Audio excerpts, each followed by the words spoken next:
বন্ধুরা, জাদু হচ্ছে খুবই ইন্টারেস্টিং একটি বিষয়, যা দেখে আমরা অবাক এবং আশ্চর্য হয়ে যাই। যতবারই জাদু দেখি ততবারই অবাক হতে বাধ্য হই। এই জাদুগুলো দর্শকের সামনে এত দক্ষতার সাথে উপস্থাপন করা হয়, যেগুলো দেখার পর আমরা মনে করি যে এই পৃথিবীতে কি আদৌ জাদু রয়েছে নাকি জাদুঘরে সম্পূর্ণ হাতের কারসাজি। তো বন্ধুরা, আপনি যদি জাদু দেখতে ভালোবাসেন, এই ভিডিওটি আপনাদের জন্য। জাদুঘরের আসল সত্যি দেখাতে চলেছি। তাহলে শুরু করিবে না দেরি, শুরু করছি আজকের ভিডিওটা খুবই তাড়াতাড়ি। এই বর্তমান যুগে জাদুকররা প্রতিদিনই নতুন নতুন জাদু দেখিয়ে থাকে। তারই ভিতরে কিছু জাদু খুবই ভয়ঙ্কর, আরো কিছু জাদু আমাদের চোখের সামনেও যদি দেখানো হয়, দেখে মনে করি যে জাদুকর এটা কিভাবে করলো।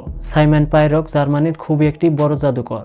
এই জাদুঘরের জাদুগুলো খুবই ইউনিক এবং কি আলাদা হয়ে থাকে। এই জাদুকরটি বেশিরভাগই জাদু আইপ্যাডের উপরে দেখিয়ে থাকে। আইপ্যাডের ভিতর থেকে জাদুকরে বস্তুটাকে বের করে আবার ভিতরে ঢুকানো ট্রিক, যেটা আমরা কখনো কল্পনাও করতে পারি না, সেইগুলোই দেখিয়ে থাকে। এই জাদুকর আইপ্যাডের উপরে জাদু দেখানোর জন্য তার কিছু কাস্টম অ্যাপস ব্যবহার করে থাকে। এই কারণেই জাদুগুলো দেখতে খুবই রিয়েলিস্টিক লাগে। আজকের ভিডিওতে জাদুঘরের আসল সত্যি জানতে পারবেন।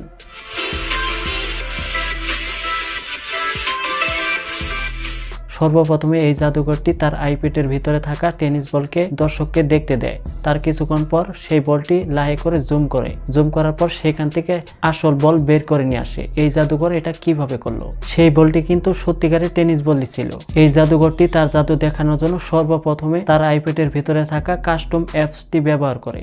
আমরা কম বেশি ভালো করে জানি যে বেশিরভাগই জাদু দেখানোর জন্য জাদুকর কোট পরিধান করে। আপনি কি কখনো এটা ভেবে দেখেছেন জাদুকররা কেন কোট পরে, টি শার্ট বা শার্ট পরে না? তার কারণ হচ্ছে যে এই জাদুকর গুলির কোটই হচ্ছে আসল রহস্য জাদু দেখানোর জন্য। আসুন তাহলে বন্ধুরা, এই জাদুকর টেনিস বলের জাদুটা কিভাবে করলো, যা সম্পূর্ণ প্রসেসটি জানতে পারবেন। এই জাদুটি করার জন্য এই জাদুকর টেনিস বলটি হাতার ভিতরে ঢুকিয়ে রেখেছিল, যা দর্শককে কিছুতেই বুঝতে দেয়নি। যখন এই জাদুকরটি আইপ্যাডের উপর থেকে হাতটা সরিয়ে নেয়, তখনই ফটোটা স্লাইড হয়ে অন্যদিকে সরে যায়। যখন আইপ্যাডের ফটোটি স্লাইড হয়ে অন্যদিকে সরে যায়, খুবই দক্ষতার সাথে কোটের ভিতর থেকে টেনিস বলটি বের করে নিয়ে আসে, যা দেখে মনে হয় যে আইপ্যাডের ভিতর থেকে জাদুঘর বলটি বের করলো। এখন তো আপনারা বুঝতেই পারছেন যে এই জাদুটি কিভাবে করা হয়েছে।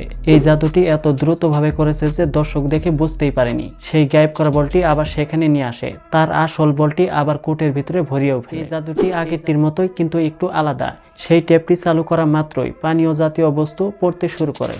এই জাদুটি সামনের থেকে দেখতে খুবই ইন্টারেস্টিং এবং কি খুবই আচরিত লাগে, কিন্তু এই জাদুকরের জাদুটি কোটের ভিতরেই লুকিয়ে রয়েছে। সর্বপ্রথমে এই জাদুটি করার জন্য কোটের ভিতরে আগের থেকে সম্পূর্ণ সিস্টেম লাগানো থাকে। যখন আইপ্যাডের ভিতরে জাদুটি দেখাবে, সেটার সঙ্গে যুক্ত করে দেয়। এই জাদুকর আগে থেকে যেটাকে বের করবে, ড্রিঙ্কস বা পানি জ্যাকেটের ভিতরে ভরে রাখে। যখন এটাকে বের করার সময় হয়, সেখানে একটু যুক্ত করে দেয়। সামনে থেকে দেখে মনে হয় যে সেটা সেখান থেকে বেরিয়ে আসছে, আইপ্যাডের ভিতর থেকে বেরিয়ে আসছে, যা দর্শক দেখে খুবই আচরিত হয়ে যায়। এই দৃশ্যটি দেখে এতটাই ইন্টারেস্টিং লাগে যে মনে হয় যে আইপ্যাডের ভিতর থেকে বেরিয়ে আসছে। সর্বপ্রথমে এই জাদুটি দেখানোর জন্য জাদুকর তার বন্ধুকে কল দেয়। গ্লাসে গাকে নিয়ে আইপ্যাডের উপরে ঢালতে থাকে। দেখে মনে হয়েছে আইপ্যাডের উপরে ঢালা মাত্রই তার বন্ধুর গায়ে গিয়ে পড়লো। এই জাদুকরের জাদুটির ট্রিক্স খুবই ইন্টারেস্টিং। এই গ্লাসটা যে দেখতে পাচ্ছেন, এটা কোনো সাধারণ গ্লাস নয়, একটু আলাদা ধরনের গ্লাস। এই জাদুকর জাদু দেখানোর জন্য কাস্টম ভাবে আগে থেকে রেডি করে রেখেছে। এই গ্লাসের ভিতরে আগে থেকে দুইটা গ্লাস থাকে, একটা হচ্ছে ছোট, একটা হচ্ছে বড়। এত দক্ষতার সাথে এই গ্লাসটাকে তৈরি করেছে, যখন ছোট গ্লাসের পানিটা বা গাখির যখন ঢালে, বড় গ্লাসে চলে আসে। আর আইপ্যাডের ভিডিওটি সম্পূর্ণত আগে থেকেই রেডি করা ছিল। এই জাদুকর সম্পূর্ণ বস্তু একত্র করে এত সুন্দর করে দর্শকের সামনে প্রেজেন্ট করেছে যে কেউ দেখে বুঝতেই পারবে না এটা জাদু নাকি একদম রিয়েল। আর এই দৃশ্যগুলো দেখা মাত্রই খুবই চিন্তায় পড়তে হয়। এই জাদুকরের জাদু খুবই ভয়াবহ, যে কেউ দেখে চিন্তায় পড়ে যাবে। এর পাশাপাশি মনে হয় যে এই জাদুকরের বোধহয় কোনো সুপার পাওয়ার রয়েছে। এই জাদুকরটি দেখতে পাচ্ছেন কত শক্তি দিয়ে ড্রিল মেশিনটি তার কপালে ঠেকিয়ে রেখেছে, তারপরও কোনো কিছুই হচ্ছে না। এটা করার ফলে তার মাথায় কোনো দাগই দেখা যাচ্ছে না।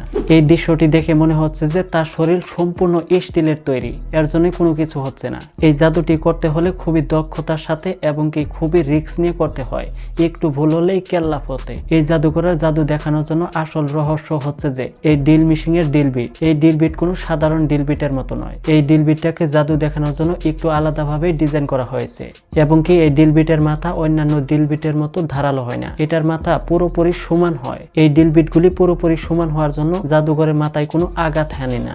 এই ড্রিল বিটের মাথা সমান হওয়া সত্ত্বেও যদি আরো প্রেসার দিয়ে ধরে, তাহলে ক্ষতি হওয়ার সম্ভাবনা রয়েছে। এই জাদুটি দেখে মনে হচ্ছে যে খুবই প্রেসার কম্পিউটার দিয়ে বোধহয় ধরে রেখেছে। আমরা আসলে যতটা ভাবি আসলে ততটা নয়। আপনারা যদি এদিকে ভালো করে লক্ষ্য করেন তাহলে বুঝতে পারবেন যে জাদুকর এই জাদুটি দেখানোর জন্য খুবই ভালো করে নজর রাখে। তো বন্ধুরা, আজকের ভিডিওটি কেমন লেগেছে কমেন্ট করে জানাতে ভুলবেন না কিন্তু। এরকম ইন্টারেস্টিং ভিডিওগুলো দেখার জন্য লাইক করে দেবেন ক্লিক, চ্যানেলটি করে দেবেন সাবস্ক্রাইব।